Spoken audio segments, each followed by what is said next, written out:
महाभारत के अध्ययन को आगे बढ़ाते हुए उपाख्यानों का हमारा जो क्रम चल रहा था उसी को और अग्रसारित करते हुए आज मैं बात कर रहा हूँ नलोपाख्यान।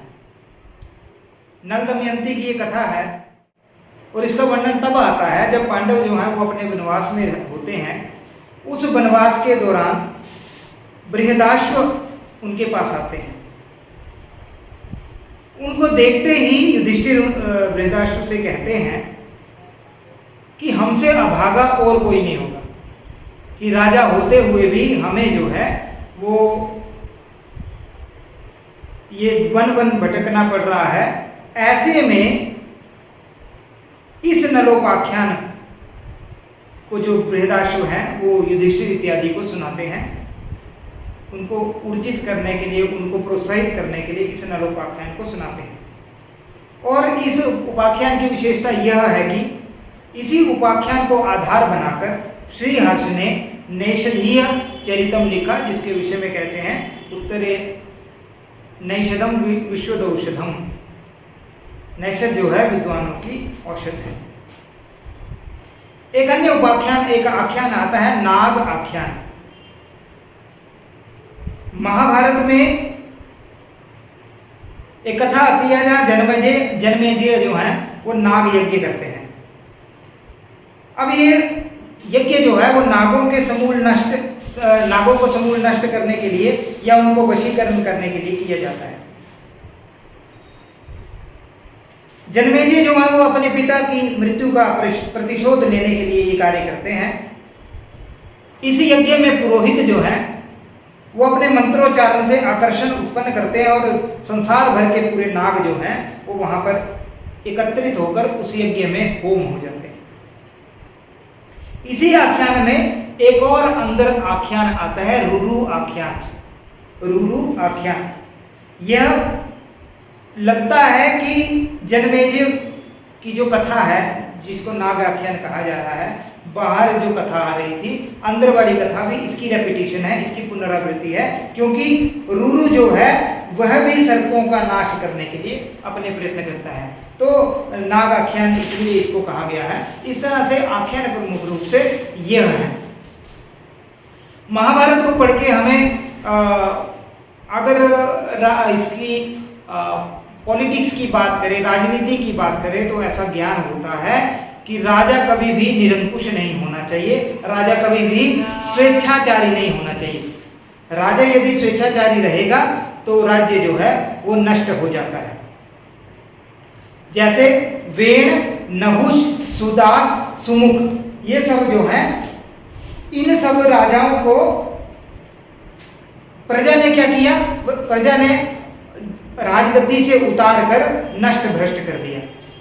एक और जो मंत्री परिषद की बात करें तो महाभारत कालीन राज्यों में मंत्रियों की संख्या 36 बताई गई।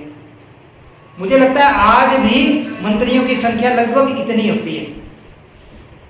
तो मंत्रियों की संख्या जो है वो 36 बताई गई थी। और इसमें भी देखिए कितना सूक्ष्मता से है कि उसमें बताया गया कि 4 ब्राह्मण, 8 क्षत्रिय, 21 वैश्य और 3 शूद्र वर्ग से होने चाहिए।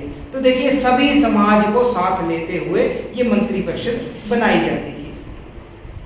इनमें भी इन 36 में से 8 ऐसे मंत्री होते थे जो राजा से गुप्त मंत्रणा करते थे। आज के समय में आप कहें तो वो गुप्तचर की तरह कार्य करते थे, उनसे गुप्त मंत्रणा करते थे।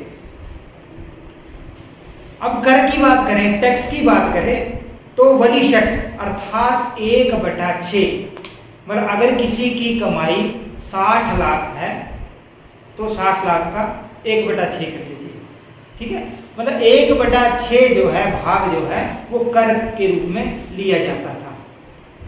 छठा भाग, आपकी जितनी आय है उसका छठा भाग जो है कर में लिया जाता था। और इसमें विशेष ये है कि जब अकाल पड़ता था तब राजा कर नहीं लेता था। अगर मान लिया पैदावार नहीं हुई है तो उसमें राजा कर नहीं लेता था। विद्वानों को कर से छूट थी, कोई भी शिक्षक होता था, विद्वान होता था, उससे करने लिया जाता था, स्त्री से करने लिया जाता था, किसी बालक से करने लिया जाता था। मान लीजिए घर में एक बच्चा ही बचा है, तो उस परिवार से जिसमें बच्चे ही हैं या बच्चा ही मुख्य रूप से कमाने वाला है, तो वहाँ से भी करने लिया जाता था, स्त्रियों से भी करने लिया जाता था।